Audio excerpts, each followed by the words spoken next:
I'd like to call this meeting to order, the Municipal Land Use Board of the Borough of River Edge for Wednesday, February 10, 2021. Time now is 7:30 p.m. Let me start by reading the following statement. This meeting of the Municipal Land Use Board of the Borough of River Edge is being held remotely and recorded via Zoom due to the COVID-19 pandemic and is in compliance with the provisions of Executive Orders 103 and 104, the Open Public Meetings Act and associated regulations. Notice of this meeting was published in the Bergen Record on January 20, 2021, and the Ridgewood News on January 22nd, 2021, posted on the front doors of Borough Hall and posted on the borough's website. The notice included the dial-in, login information necessary for public participation and access to this meeting remotely. A copy of the agenda for this meeting was made available on the borough's website near the posting of the meeting notice and included the dial-in and login information. During the public comment period of this meeting, if you would like to make a public comment, please press the raise hand button on Zoom or dial *9 on your telephone keypad to raise your hand. The board will address you by name or by the last four digits of your telephone number. You may mute and unmute yourself by pressing the microphone icon on Zoom or dialing *6 on your telephone keypad. You must state your name and address prior to making a public comment.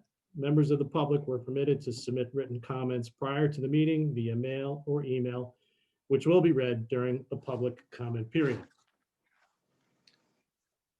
With that, good evening all. Marina, can we have a roll call? Okay, Mr. Mayor, Present. Mr. Caslin, Here. Ms. Boland, Here.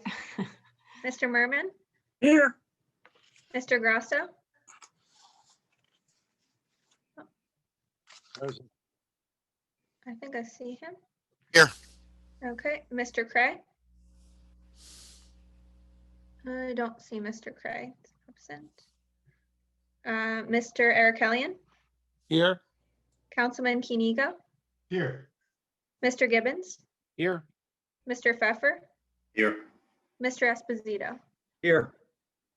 Okay, All right, thank you. So appreciate everybody getting together this evening. I know we've got a pretty light agenda, but I figured we've just got a few more or less housekeeping type items. So with a light agenda, I figured this was a good time just to kind of go through those things. First item of business up are the approval of minutes. The first set of minutes for January 6, 2021. Any comments or questions?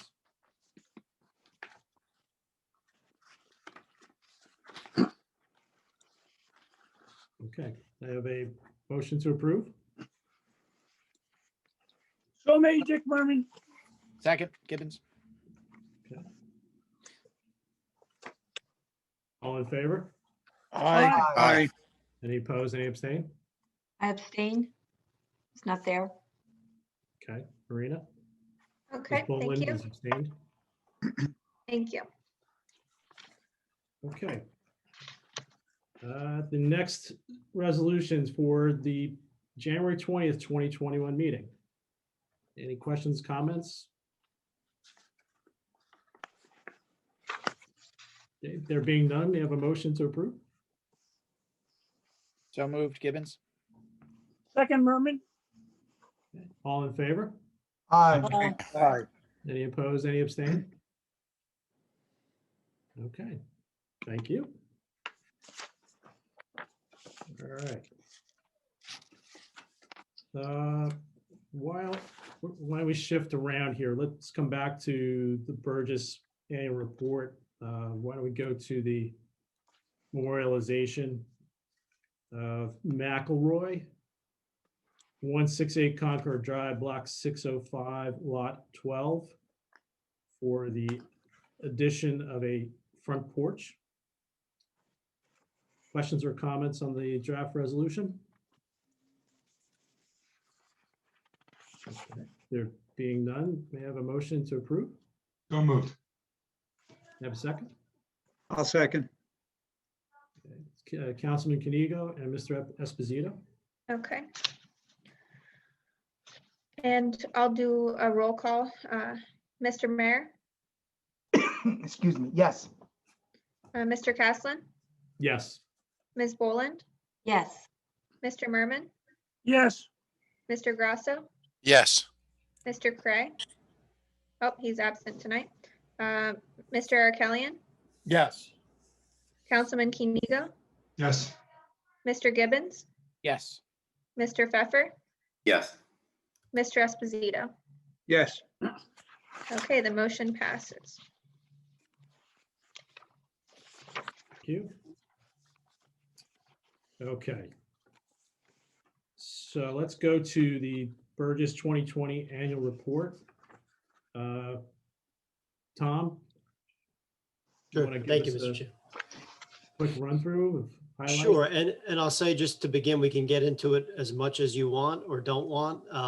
This is a state requirement, and the municipal land use law spells out the requirement. If you don't mind, I'll just read the one paragraph so everybody knows what this is all about.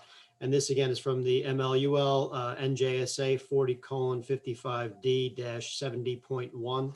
And it says, the Board of Adjustment shall, at least once a year, review its decisions on applications and appeals for variances and prepare and adopt by resolution a report on its findings on zoning ordinance provisions which were the subject of variance requests and its recommendations for zoning ordinance amendment or revision, if any. The Board of Adjustment shall send copies of the report and resolution to the governing body and planning board. So, I recognize you're a land use board, which is a combined planning and zoning board, hence the duty to do this. So, with respect to the report itself, it recognizes all of the members involved, that, last year in particular, 2020 obviously had its, COVID being front and center. I thought that was worth noting.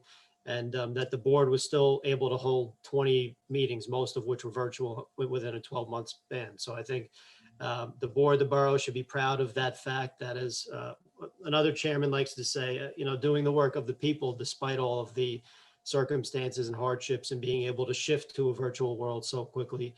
And particularly with the help of Councilwoman Kaufman, and being able to set everything up and being here to administer everything.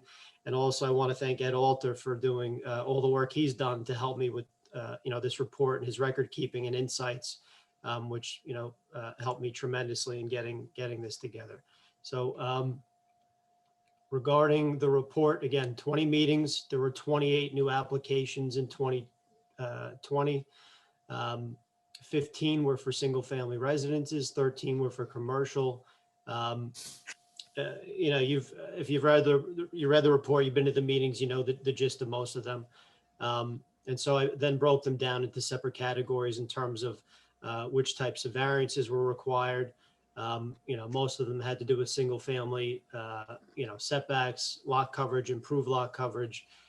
There were 9 food handlers license applications, some of which involved variances, some didn't.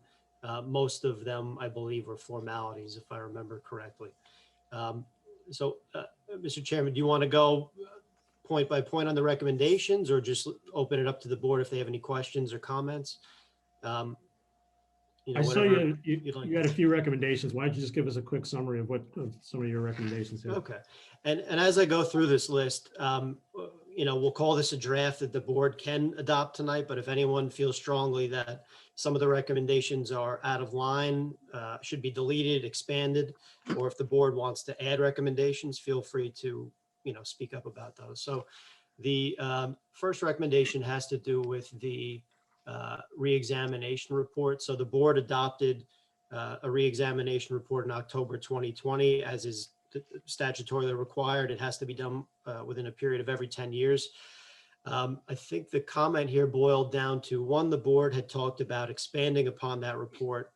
And, the effect of that does have some policy implications, but I offered another step to that, and that would be the adoption of a land use plan amendment. And I know that sounds kind of self-serving, but what that does is, in lieu of a full-blown master plan, you can do this land use plan amendment, which is usually a couple pages, to implement some of the recommendations of the reexamination report, because as they exist in that report, they are only recommendations and don't have the impact of being policy. When a developer or applicant comes and points to the master plan, the reexamination report is a different animal than the master plan, which carries more weight. And if the master plan makes a position on a certain issue and an applicant or developer veers away from that, they can be called out on that, and that can come into question. So if there are certain policies that are deemed worthy of carrying forward, that's an option that the borough might consider. That's a time and cost efficient way of turning things from recommendations to policies. So that's recommendation number one. Recommendation number two is more general, just has to do with outdoor dining. Whether it's COVID times or not, I think there's a preference to have more outdoor dining related to restaurant and food uses. Right now, the borough has a sidewalk cafe ordinance, which I think was really implemented to have limited seating on public sidewalk spaces and doesn't necessarily address outdoor dining, in the context of, let's say, the diner, or even, what Feathers has now in sort of their back area patio, which is temporary for COVID, but those types of things would not be captured in the sidewalk cafe ordinance. So again, just a general comment, if the borough wants to look into that further to encourage those types of accessory uses, something to consider. Item number three, fences and walls. We had a few applications within the last couple of years that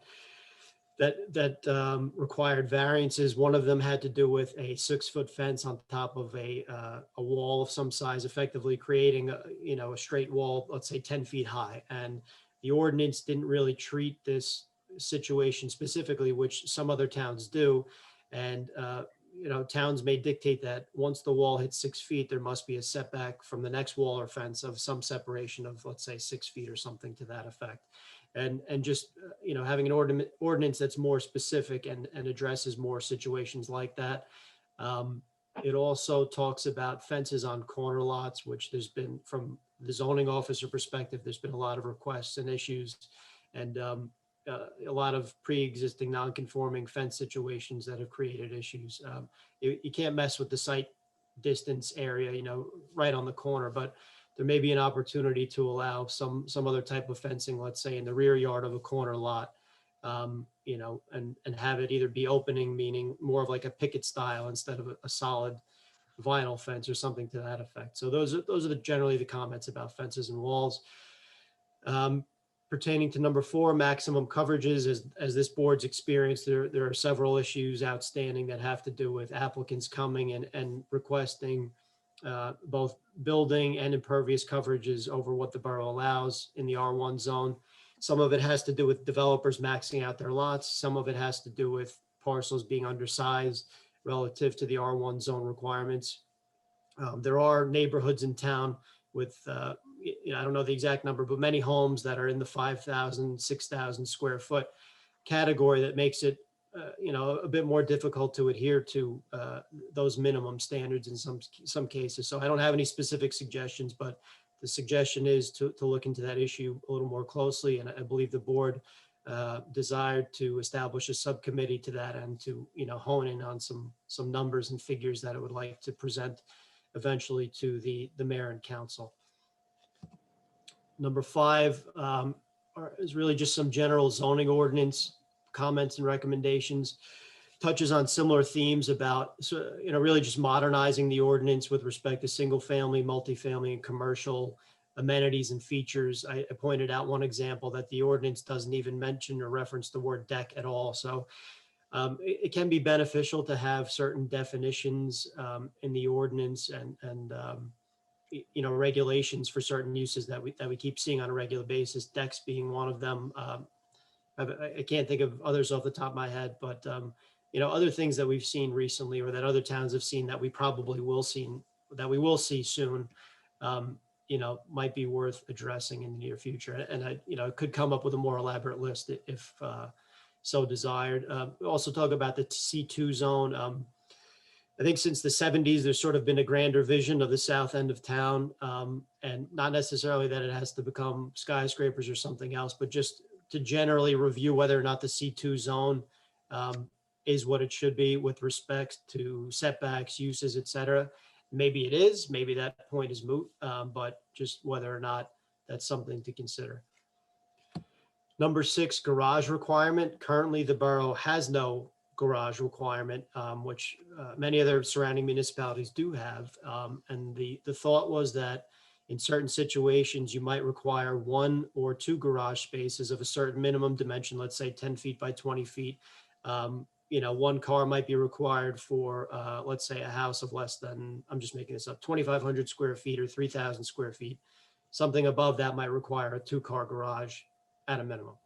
You know, part of the experience as zoning officer is that somebody can come in today and convert the garage to living space. They could do it tomorrow if they wanted to. So I think we all sort of recognize how vital those types of features are in homes, in towns, in town. You know, one, to get cars off the street, out of driveways, and also to, you know, for general storage. And also to somewhat control, you know, sort of this perceived overbuilding of River Edge, as has been documented in prior planning documents. Number 7, sign regulations. The board has previously talked about and I believe approved looking over the current sign ordinance. So I think that's something that we should still consider looking into and seeing, you know, what, if any, tweaks need to be made. Number 8, porches. We had an application recently, albeit in 2021, but you know, the last meeting, I believe that another applicant requested a porch, and the hardship is generally that most single-family homes in River Edge are at the 30-foot front yard setback line, or even closer, let's say 15, 10 feet in certain neighborhoods, and they would automatically need variance relief for a porch. And I believe the board has viewed porches as being favorable under certain conditions, you know, with certain limitations, being, let's say, square footage and a certain depth, that if these features were to be encouraged, that might be a benefit to the community at large, and would prevent people from having to go to the board in certain circumstances. Number 9, C2 zone changes in tenancy. An issue that's come up the past couple of years has to do with certain uses going into and out of the office spaces there, and I don't want to say struggle, but the, you know, difficulty of enforcing, keeping track of that, and also, you know, trying to be flexible and approve uses that qualify within the permitted uses in the C2 zone. In the C2 zone is, you know, called the Newbridge Landing area south of Main Street, effectively. Includes Main Street, but south of Main Street. So all those office buildings there, you might have, let's say, a psychiatrist come in, try to rent 500 square feet, but technically they're a medical doctor, so they have to adhere to the medical professional parking regulations, which may be more stringent, and, you know, things don't work out. So, and part of that may be reviewing the borough's parking requirements in general. So that's what that comment has to do with. Board application escrows, I believe Ed Walters provided some information about that. Yeah. Maybe that's something we could talk about, you know, following this report conversation or not. You know, I think in general, and I agree that the escrows are probably not where they should be, and that's based on our experience in other towns and having actually worked on updating escrow fees last year for another town. So there's an update is probably due. Drive-through uses, in my function as planner zoning officer, I get, you know, all these let's say projects bounced off me periodically, some having to do with drive-through uses, which the borough does not address specifically. So if it's not addressed, it's prohibited. And there's 2 approaches towns can take. One, you can go a step further and say that these are specifically prohibited, so nobody can come and make the case, well, your ordinance doesn't touch on it, and this is customarily accessory, and, you know, therefore it should be permitted. You know, so you could take an affirmative stance, or you might allow them in certain cases for a bank, or in certain zones, or on certain roads, would be the other alternative. Yard setback requirements. I noticed recently that there are a number of types of easements in town: road widening easements, drainage easements, and other types of easements. And typically an ordinance will address where a yard setback line should be established when an easement impacts a property. Our ordinance does not. It does for road widening easements only, but does not for drainage and other easements. And that's sort of a simple fix that could be, you know, a one-liner that could be modified in the ordinance and help clarify, you know, the impacting properties. Corner lot setbacks. number 13, if you drive throughout town, you may notice that there are many corner lots, and a lot of those corner lots would not meet the setback requirements of the R1 zone.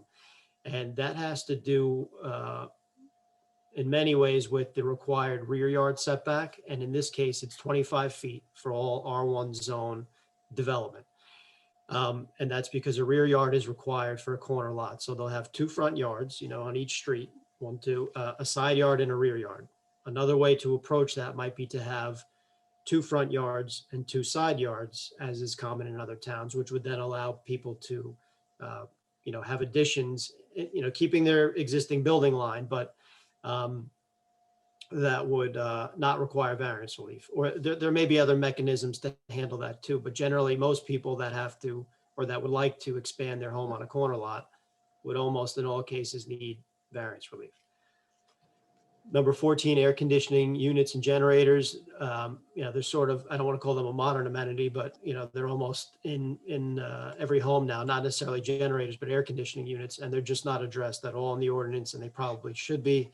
And towns will usually have a location and screening requirement, maybe not permitted in the front yard and have to be screened with fencing or landscaping, and let's say a minimum setback. So the generator's not 3 feet from the neighbor's house when it, gets exercised on a weekly or monthly basis. I added number 15, 2-family uses. There was an application this year that was withdrawn, but this is another topic that isn't maybe addressed as much as it should be in the 1984 master plan. Really just a thought, kind of not thinking out loud, but I threw it in there just as a point of consideration. And then number 16 is another one that I added in recently as I was thinking and looking at my notes. It has to do with minor subdivisions. The R1 zone, which covers almost the whole town for single family development, as the board knows, requires a minimum lot width of 75 feet and minimum lot area of 7,500 square feet.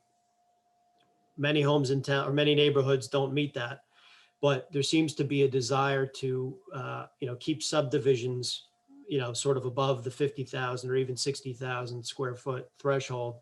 But that's not specifically addressed. So if an applicant comes in as, one did within the last year or two to try to subdivide, let's say a 100 square foot lot or 120 square foot lot, there's really nothing in the ordinance that sort of guides the board in terms of its line of thinking. Not that it has to be guided per se, but you can strengthen the borough's position on a particular issue by making a statement about it instead of having an applicant come and then, sort of wrestling around with the issue at a public hearing. So those are the comments. Feel free to, eliminate, revise, add, whatever the board sees fit. But again, thank you all for all you've done this year, getting the work of the people done and for all of your assistance. And it's been a pleasure. So thank you. Thank you, Tom. We, of course, appreciate all your efforts and guidance in various applications as we've gone through the process. Certainly, as you point out, COVID was a challenge for just about everybody, and no less for you in getting applications reviewed and getting everything shepherded through the process. So thank you as well. Let me open it up to the board at this point for questions or comments. Ms. Bolin, why don't we start with you? Okay. I think all of the topics could use some discussion. I think Tom did a great job in basically pulling out anything we discussed for the year. And we had talked about a subcommittee specifically regarding the fences, walls, and coverage. And with all the COVID, we never really got it together. But I am willing to, as I said previously, but this time I'm willing to meet with the subcommittee and work on those two in particular. Okay, I great, personally thank think you. that's a great idea. Sorry, Okay. I shouldn't have interrupted. Go ahead, Chris. I'll go. No, floor is open. Let me move around. Mr. Esposito? Yes, no comment at this time. Okay, thank you. Mr. Grasso? You're on mute. Okay, sorry about that. Yeah, this is a great summary, especially the one point concerning the garages. I think it should definitely be a requirement that for, I mean, it's something to be worked out, but for X amount of square feet, you have to have, you know, a 2-car garage, and you definitely have to have a 1-car garage. I mean, really comes into play in certain areas of town that are more congested if they're, you know, near main roads or whatever. They already have parking problems. And if you're going to build a huge house with a 1-car garage, which I've seen done, it's just going to make more cars on the street. And so I think that's definitely a great idea. Over a certain amount of square feet, there should be 2-car garage required. I mean, it might not make everyone happy, because if they want to build the house without getting a variance, they might have to, you know, decrease the square footage of the home, the living space, but I still think it would be a good idea. Let's see. As far as when you were talking the last point, Tom, about the minor subdivisions, your thought process was if something is, you know, less than 15,000 square feet, that there should be something specifically mentioned that this is not permitted. Well, the standard, right, the minimum standard right now is 7,500 square feet and 75-foot lot width. But a lot of neighborhoods in town are much smaller than that from a lot width and lot area perspective. And we had one applicant come in that justified, you know, well, every other, you know, block on the lot, or every other lot on the block, excuse me, you know, has 50-foot, you know, wide lots. Therefore, you know, that's our justification for doing this. But if the boroughs decided that, okay, well, you know, maybe that those dimensions are substandard, and, you know, we want to see bigger lots in town, and we don't want to see all of our remaining 100-foot, 120-foot lots further subdivided, you know, school population increase, whatever the case may be, that maybe there should be, or could be, an affirmative stance on that. I mean, on the one hand, you have the zoning regulation for the R1 zone that applicants have to adhere to. But if there was a policy discussion in some way about the issue, you know, again, to try to further limit subdivisions except in special circumstances, you know, and keep them to a certain size specifically, that there may be a benefit for subsequent subdivision applications, if that makes sense.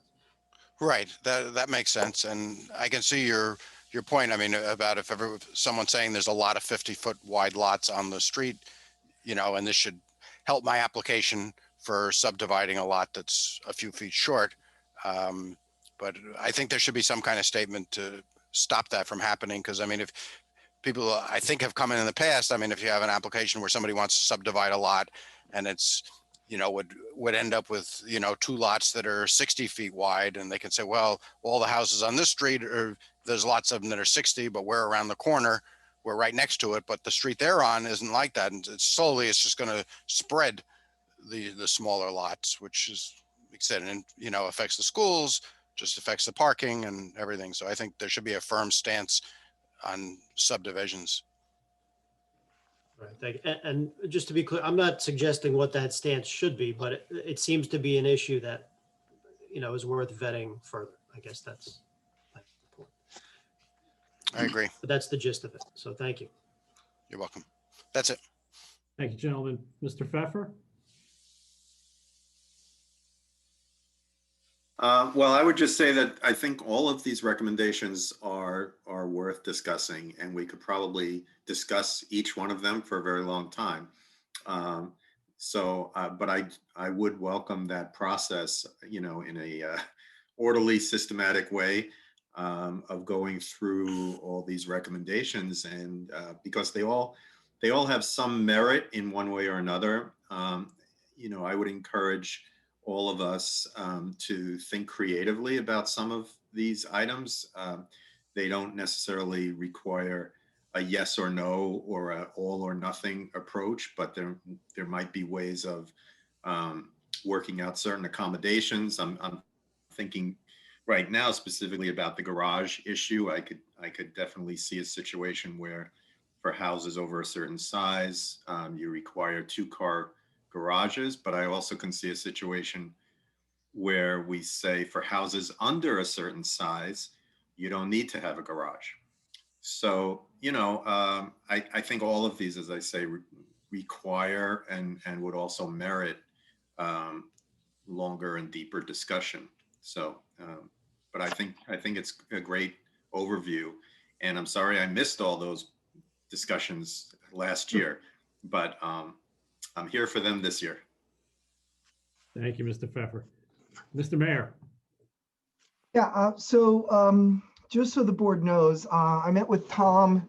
Tom and I talked last Thursday about this report and a couple of other things, enforcement of our current zoning, so that we discourage builders from coming in and breaking our zoning laws. And then when the resident comes to say, hey, I need relief, and we notice, well, you have a patio that brings you up to 42%, or you have this, you have that. So Tom and I are going to continue to have conversations about how we can coordinate with the building department so that when individuals come for either a permit or for a occupancy, that we make sure that that their property matches their original survey. And then we have to talk on the council with what do we want to do about that? How do we want to force that? Because if we fail to ever enforce it, then builders are going to tell people, oh, you don't need a permit for pavers because pavers don't fall under zoning rules when they do. So I wanted to say that. Second, I wanted to say, Eileen, thank you for volunteering to work on the issue of maximum coverage. But I think maximum coverage also dovetails with garage requirements and with driveways. And I would like very much for this committee to appoint Eileen as the chair of that committee, and for members, a subcommittee, to do their best to take a look at those issues and offer suggestions to the mayor and council, though, that we can update our ordinances. Because I really believe in this day and age that not only do we need 1-car garage for every single home, 2 cars for a certain size, but we need to also start allowing double wide driveways. And because we just have too many cars on the street. And if you haven't noticed, the snows that we're getting either are years of feast or famine, but when we get years of feast like we do now, where we're getting 2 feet, keeping the cars on the curb is not a solution for River Edge. Sooner or later, we're going to start looking like Bergenfield. Not that Bergenfield's a bad place, but driving through Bergenfield can sometimes be very difficult because the roads are narrow and there are parking on both sides because there needs to be. And so I think that committee, I would like to see, if we deal with nothing else, we deal with firm recommendations to the council for maximum coverage and garage requirements and double wide driveways. And I think double wide driveways should become the norm, where according to reasonable and sensible zoning and planning policies. So I think that that's very, very, very important. I'd like just to make a couple of comments about a couple other things. I think these minor subdivisions are a problem, and I think somehow we need to address that. It would appear to me is an important thing, because the character of the town, again, we want to avoid the urban. We want to avoid my uncle Ricky used to live in Yonkers, and it was one house next to another, which is another. And when I taught in Jersey City, there was no spaces between the houses. They were essentially attached houses owned by separate people. And I'm not saying River Edge is anywhere near that, but a creep begins and it leads to an inevitable solution of there's just no room between homes. So we don't want to be creating smaller and smaller lots. So I agree with Lou that we have to look at that. And I think if we can just get those two things done this year, that would be great. Maybe the minor subdivisions and the corner setbacks together, and yard setbacks could be corner setbacks, yard setbacks, and minor subdivisions could be one group, and another group could be the maximum coverage or not. I don't have an expertise in this. I don't. I hear from people. People are always talking to me. I see what's going on in the town. I'm doing my best to go from a novice mayor to, an amateur mayor. So, so I offer these ideas. I do believe outdoor dining is something that council is going to address. We've already tasked our borough attorney, Tom Sarlo, with making it a permanent change. By permanent, what we want to do is, and Tom Sarlo is looking into this, create an ordinance similar to what the towns down the shore do. So you have these summer zoning rules or ordinances or resolutions, I don't know exactly how they work, that don't apply outside of seasons. So seasonal changes that will allow, we've already extended our resolution so that outdoor dining has actually not ceased in River Edge. The executive order still is current, I believe, and we've extended our resolution to allow tent dining, I believe, through June. Dario, was it June that we pushed it through? I believe so, yeah. Okay.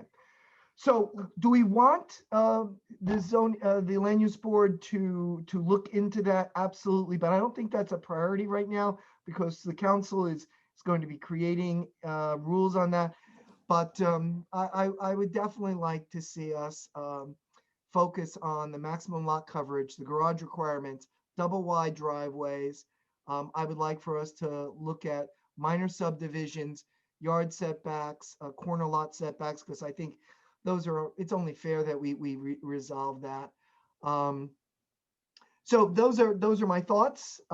Also, if we can, as a third priority for me, but this I'm not the emperor of the land use board. I'm simply offering my opinion, so I don't want anyone to feel that they have to agree to this.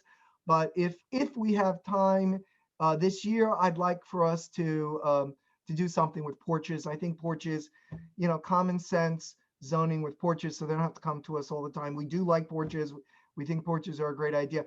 By the way, the property on Continental in where the guy had the porch in the front and the porch in the back and the side dog yard, and he was a contractor. He had a truck in it. If you remember, I made a comment about that.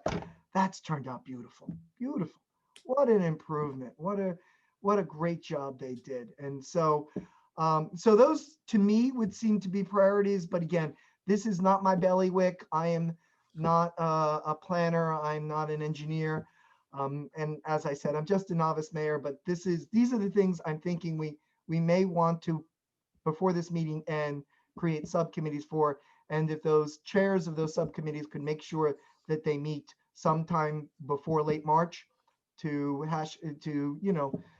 create a framework, and we could have something for the council by maybe June or July. As a teacher, I like setting dates because if you set date, things get done.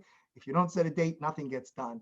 So if those subcommittees could meet sometime in March and come up with recommendations through Tom Baring and our chair, Mr. Caslin, by June, so that they could end up on the agenda for September for the council, for us to create, and Ed, of course, I would expect Ed to be a part of that process too, Ed, Tom, and our chair, and Marina as needed, so that the council can act, because I think the council is open to act, willing to act, and desirous of making sure that we protect our curb appeal, because we're protecting our curb appeal, we're protecting our residents' investments in their property, and I don't think that our taxes are low, but I do know that if people feel that they're getting a good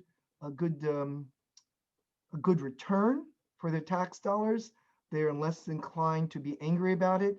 And I know that from having walked the town 4 times for elections, and people love our DPW, they love our library, They love our rec department.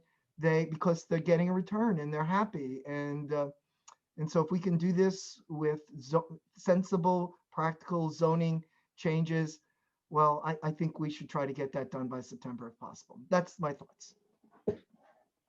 Thank you, Mr. Mayor. Councilman? Thank you, Tom. Exemplary work as usual. Thank you for that summary. I'm not sure I agree 100% with all of them, but certainly everything is worth exploring, as the mayor said. And I think the mayor's suggestions about setting deadlines, I think it's a very good suggestion.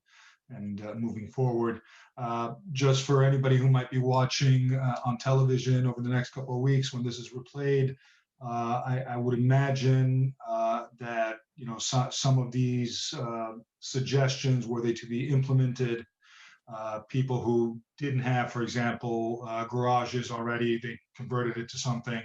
It wouldn't be that they would be required to deconvert it and reinstall a garage. They'd be grandfathered in. This is all moving forward. So I just want to allay anybody's fears as to that part of it. But I think for the Councilman, most if I part, could interrupt, thank you for saying that. I didn't say it, and that's an important comment, and I really appreciate you saying that. Thank you. yeah, no problem. And otherwise, I think, as always, your advice is spot on and your suggestions are great. And I think this land use board is lucky to have you as our planner. So thank you. Appreciate it. Thank you. Thank you, Councilman. Mr. Arkelian? Tom, as usual, you did a great job. You hit on just about everything. I know there's been some discussions about the food license ordinance. My preference would be to leave it as is. I think a lot of the members realize that at times it becomes a very important tool to get some of these buildings that might have been fallen in disrepair or so forth back up and running the way they should be, so they can make the town proud. So my suggestion would be to leave that one alone. I know it didn't come up in your report, Tom, but I know there's been some discussions about it. Most of the other things, I'm right on with you. I agree with just about everything you said. With the double driveways, you have to go back to the water management. So that's something that will have to be looked at when we look at creating the double or recommending the double driveways, because it's going to be extra displacement. There was also an issue that came up in town a few months ago, Tom, and I spoke about it. There's nothing that covers a driveway leading to a detached garage on a rehabbed house. So we had a home in town that maxed out their coverage, and then after that went in and put a long driveway in going to the back of the property for the garage, and that was not covered in the ordinance. So those numbers shot up as far as coverage, and now the neighbor is having issues with water in his basement. So it's being handled. I think our engineer has handled the problem, but that's an ordinance that, or part of that ordinance needs to be addressed as well, because right now they're abusing the coverage ordinance that we have with that driveway not being part of it. Tom? Right, so there's a specific ordinance provision that exempts driveway coverage for detached garages. And the exemption is from the front of the house to the front of the garage. So you could have a run of, 60, 70 feet, 10 to 20 feet wide, that could be exempt from the impervious coverage. And that oftentimes has the impact of bringing the lot above the maximum 35% coverage, usually by quite a bit. So, I don't know the history of that exemption. I would say in most of the other towns that I work in, that coverage would be included, because really you're considered with the totality. And of course, there's, an opportunity to abuse that, as, was just mentioned. So, it's probably worth looking at to see if that, makes sense or needs to be modified or eliminated entirely. So I think it's a valid concern. Yeah, getting back to that, because it's allowing the builder to well exceed the coverage. You may have a house now that's at 55%, and there's nothing we can do about it because it's not covered in the ordinance. So it's something that when we just start discussing coverages and so forth, I think that has to be included. Other than that, great job, Tom. Thanks. Thank you. Thank you, Mr. Arkelian. Mr. Gibbons? Thank you. Yeah, again, Tom, great job on this. Think it's very thorough. I just wanted to not even to just a couple of thoughts on the topics that we're talking about here. Because we do have a lot of these 50 to 60 by 100 lots that are getting developed. I don't even know if this could even be considered, but some sort of a sliding scale of coverage for the homeowner.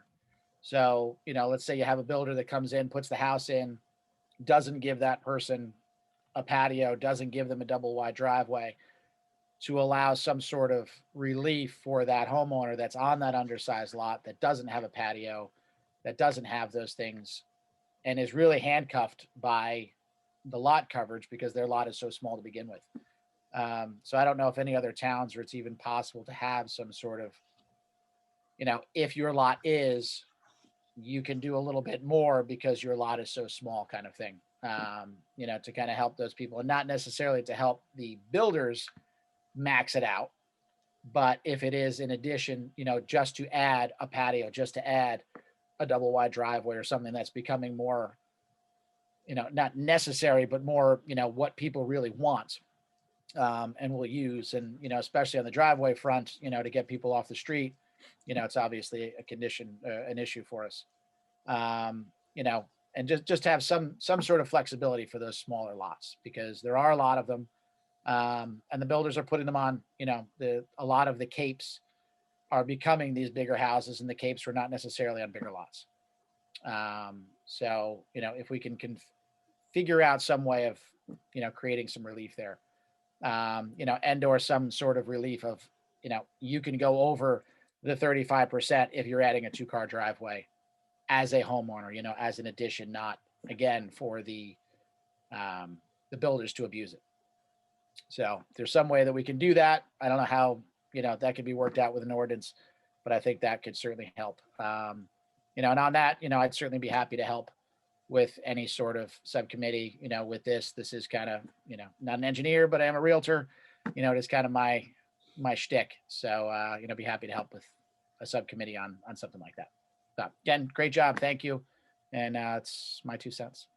Thank you. If I can, I think that's along the lines of one of the ideas that might work. And just real quick, I think one way to come to the conclusion of what makes sense is you would look at a typical 5,000, 6,000, 7,500 square foot lot, put in the house, the double wide driveway, the patio, and look at what a typical setup might be, and then sort of backdoor it to get your coverage to see what might make sense. And we already have a sliding scale for side yard requirements for undersized lots. So good point. Thank you.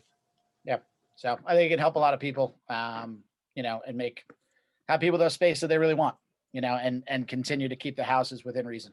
So thank you. Thank you, Mr. Gibbons. Mr. Merman? Tom, I love your board recommendations. I think it's a great summary, and it really represents a to-do list of items.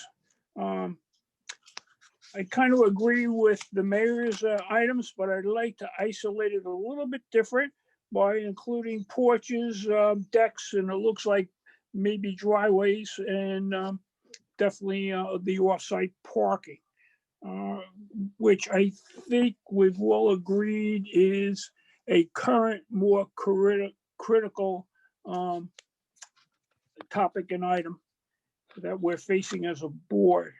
I too, Tom, would like to offer my help along those items as far as what we can do in further incorporating those recommendations into something, whether it be ordinance or amending our regulations accordingly. So I think I'll leave it at that. I've already discussed some of this with Tom on a one-on-one basis. And I'm looking to get some action done. Thank you, Mr. Merman. Okay, so I think at this time, what I'd like to do is, I'd like to entertain a motion to adopt the report unless anybody has any further comments. Mr. Mayor, you ready for, Mr. Chairman, are you ready for a motion? Yes, please. Okay, I'd be glad to make a motion that the Land Use Board accept the annual report, the 2020 Land Use Annual Report as prepared by Burgess Associates, and that we utilize this as guidance for our further operations and all. And again, with much thanks to Tom. Thank you, Mr. Merman. May I have a second? Second. Thank you, Mr. Grasso. Marina? Okay, Mr. Mayor, Yes. Mr. Caslin, Yes. Ms. Boland, Yes. Mr. Merman, Yes, Mr. Grasso, Yes. Mr. Cray is absent tonight, Mr. Arkelian, Yes. Councilman Kenigo, Yes. Mr. Gibbons, Yes. Mr. Pfeffer, Sorry, yes. and Mr. Esposito. Yes, Okay, the motion passes, and I will prepare a resolution for the next meeting. Great, thank you. So just to close the loop, Ms. Boland, we can establish your committee this evening. Alternatively, we could wait till the next meeting just to kind of get the organizational aspects together. I imagine that you've got, I know that there are a couple people, I think Mr. Gibbons, Mr. Merman have offered to assist you as the committee. Okay. So I'm happy to start things this evening unless you want to give some additional thought to your scope and how you want to approach things. No, I think it'd be a good idea to set up the committee so that we can work on it before the next meeting. Okay. So with that said, I'd like a motion to establish a subcommittee to review the coverage and, sorry.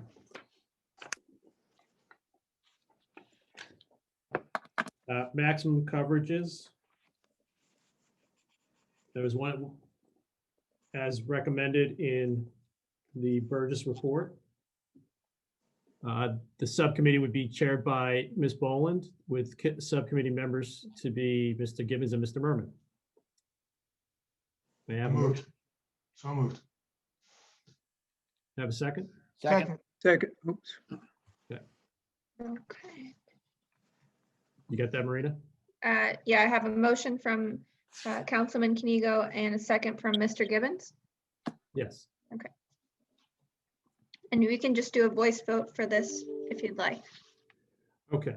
All in favor of the motion? Aye. Any opposed, any abstain? Okay, thank you. Ms. Boland, thank you for Okay. your agreement to step in and steer the subcommittee. We look forward to hearing your Okay. parameters in the next meeting. Great. We'll do the best we can. Great, thank you. And thank you to Mr. Gibbons, Mr. Merman for agreeing to assist Ms. Boland on the subcommittee. The next item we have on the list for this evening, and we kind of touched on this slightly, is the escrow schedule for fees for professionals for various applications.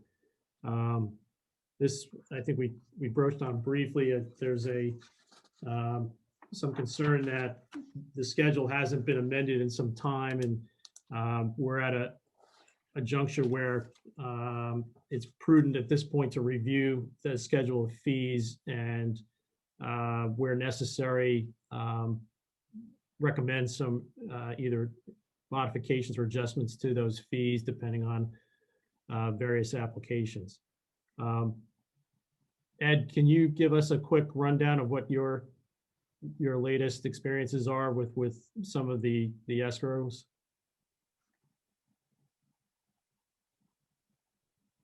You're on mute.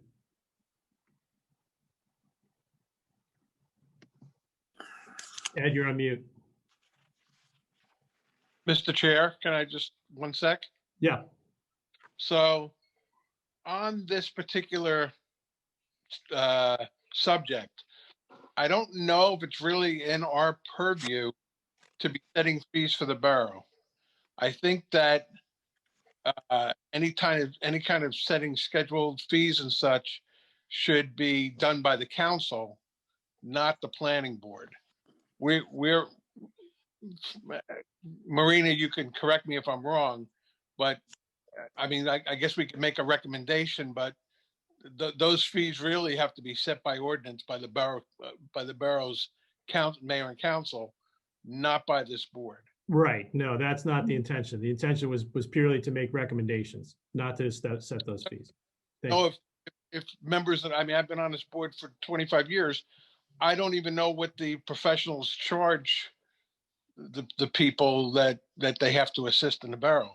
I think that's better off done by the mayor and council and the borough administrator. I think that's in our purview to be setting fees for the borough. That's just my opinion. And it's been my opinion in the past when this has come up before. Okay, thank you. Ed, can you just give us a quick rundown of what you're seeing right now? Just so for information for the members. Yeah. I'm just suggesting that some of the fees be increased. When we can determine ahead of time, which we should be able to, that a professional's review is going to be required. For instance, an in-ground pool, we're going to need Rob Costa to look at it for drainage issues afterwards. Those type of things generate large invoices from the professionals, which are sent to the borough, not the applicant. The borough has to maintain the proper escrow funds to pay for those. And right now, it's very difficult to do that. The reporting system on what's in the balance versus what invoices are owed is very disoriented right now. It's a manual system kept by the chief financial officer, and it's very difficult to get information. So we wind up lacking funds and having open invoices that are, I don't know how they get paid. Some of the professionals can charge $155 to $160 an hour, and they'll charge us even for phone calls, for whatever, after the fact. So we need to either raise some of the fees. You certainly don't want to hurt the residents. I mean, the minimum fee right now is about $625 just for a simple variance. It goes up from there as it gets more complex. So especially where you have fees for a food handler's license, for instance, we should establish a lower fee for that, considering all the issues right now where restaurants are facing in town. You don't want to dissuade them, if you can, from their operations. We would probably be better off lowering that fee in one instance as opposed to raising it. But then the others, for the residents, we are going to have to raise the fees. Other towns which I deal with have much higher fees than we have already. So it's an issue. It's been an ongoing issue. I don't know what happens in the accounting department after it leaves my office and I say we have no money. I don't know how they find the money to pay for it. I'm constantly badgering applicants for more escrow money. And of course, after the fact, they tend to ignore me because they've already gotten an approval. Although we can put liens on certain properties if we wanted to. I don't think we want to do that. So it's just an ongoing issue. That's all. I needed to bring it to the attention of the board. Okay, thank you, Ed. Marina, is there any purview for us to make recommendations on this fee schedule? Is this something we're better off making a recommendation to the mayor and council to look, I know they're already looking at it, I believe, in some fashion. Is there any action that was within our purview to take to make any recommendation at this point? I think that the business administrator was asking for some recommendations of what the board might think is good, or what are better fees for the board professionals. Speaking from the legal side, our retainer includes all the residential applications, so we don't pull from an escrow to do our review of the residential application. So it would mainly be based on planning and engineering fees. Okay. Mr. Caslin? Yes, sir. If I may, I think the council would welcome the land use board's recommendations, as you have more expertise and you know, a better vision as to what you deal with on a daily basis and what Mr. Alter deals with. So certainly if this group would take that on, I think we would welcome that. Thank you, Councilman. Mr. Johnson, I would like to concur with what the council president said. Okay. I will take it upon myself to coordinate with Mr. Behrens and Mr. Alter to review the fee schedule as we have it, and offer some recommendations to the board for their review at the next meeting. And if anyone has any thoughts or input on the fees that are charged, whether they be modifications up or down, or process, we'll welcome those at that input as well at the next meeting. Mr. Chair, Dick Merman, I have a couple of quick questions on this rather than dollars. I noticed that first fee is listed as residential variances. How do we handle any commercial variances? Should that be a separate item and a separate fee? You might want to consider that. Also, under variances, you've got a line item that reads each additional variance over 3 is a set fee. What about pre-existing? I think you might have to address pre-existing non-conforming variances that were the original construction. Likewise, how does the food handler's license appear within his fee schedule? I don't seem to understand that at the moment. So somebody can look at those. That would be interesting and good. I believe does it not fall under the site plan? Minor site plan, most Minor often. site plan. Minor site plan. Okay. So a food handler's license would come under a minor site plan?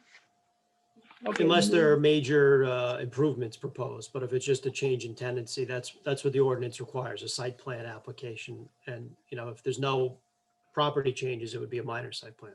So one user coming in, buying the business, continuing the operation. Right. Okay. Okay. If I could just offer, I guess, a few comments, really just themes. You know, the dollars and cents, I don't have any comments right now, but in general, having, you know, worked on this in other towns, the fees are meant to cover really borough administrative expenses, and those the homeowner or applicant does not get back. The escrow is meant to establish costs associated with any other, you know, professional review or whatever else there may be. And those, you know, either they'll get back in full, they'll get some back, or they'll get none back, depending on the type of application. I wholeheartedly agree that, you know, residential costs should remain as low as possible. And, you know, that should be based on, I guess, the experience in the last couple of years of what those average costs, you know, have been, you know, but I know I'd mentioned that data is not readily accessible. So, you know, we have to kind of get a feel for what makes sense there. And I think Mr. Merman brought up a good comment that there may be some categories that we're not fully capturing from a variance standpoint or other types of applications that maybe we could add. But again, I think there's more to consider. I think Ed's done a great job, you know, bringing this to the forefront. And, you know, I think we can get it right if we spend some time on it. So thank you. Okay. Thank you, Tom. Thank you, Ed. I also have one comment. Yes. Just looking at it quickly. The only, there's no engineering escrow. I know Ed said that he has trouble going back after people, but it looks like there's no engineering escrow required for just a C variance. They're only listed as use variance. We get lots of applications for C variances, and that may be the issue, that there's no escrow posted for those. And then we'll ask the engineer to look at drainage. So there should be at least a category for Well, that. It's a good point. There may be a need for an If you elaboration. allow me of to the- respond, Mhm. Sorry, Ed, go ahead. if you allow me to respond, what I suggest to keep the fees down for engineering is to have the engineer present at the meeting when we think we're going to have those issues come up in an application, rather than deal with them after the meeting, which creates a lot of invoices going back for phone calls, back and forth, new site plans, whatever, or suggestions. If he could be attending, if he could be at the meeting, it would save, I believe, a lot of money for the town.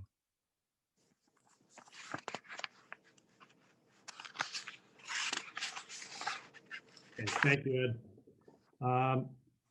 Any other thoughts, comments at the moment on this particular issue? Okay.